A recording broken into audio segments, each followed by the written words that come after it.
Single at Stanford? Not that kind of single. We're talking about a room all to yourself. Aside from the draw, are there other ways to get one? Stanford Spotlight's Laura Tom investigates.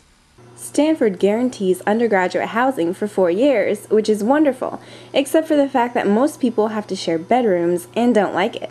Everyone wants a single, but how do you actually get it?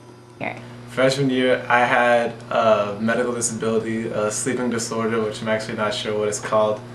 And so I went through my doctor and some part of Stanford and ended up clearing it with housing before I actually came. I've heard you could get a single if you really need to for multiple reasons, but I haven't heard of too many other than, I think allergies is probably the weakest one I've heard. Allergies were enough to get Kurt Goring a single for 2 years. However, when he applied for a 3rd year, his request was denied.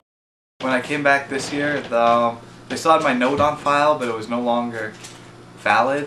They said that you couldn't have a note from a general practitioner, basically. Had to be from a specific doctor or a doctor that specialized in the area. Let's say you're physically healthy. In fact, you're one of the world's best athletes. How then could you get a single? Growing up in high school, it's kind of weird. I had like severe social anxiety to the point where I'd hyperventilate and pass out, and so I was really worried about rooming with someone since I'd never done that before, and like me being in like enclosed spaces just was not a good idea usually. Being around a lot of people is not easy, and oftentimes it leads to serious roommate conflicts. What will housing do if such an instance arises? They ended up putting another random person in our room, even after the traumatic experience we went through the first quarter. They primarily refers to Housing Director Sue Noonan, who has the power to assign students to vacant spots on campus. Noonan was unavailable for comment, but has previously acknowledged that housing was tight last quarter and that there were no vacant spots.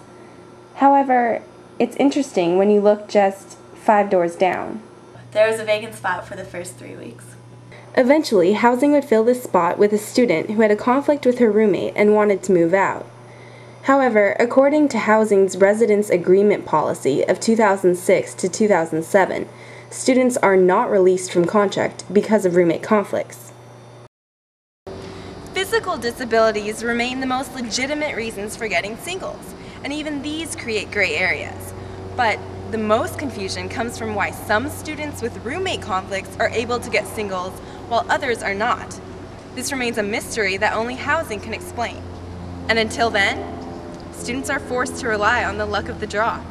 I'm Laura Tom, reporting for Stanford Spotlight.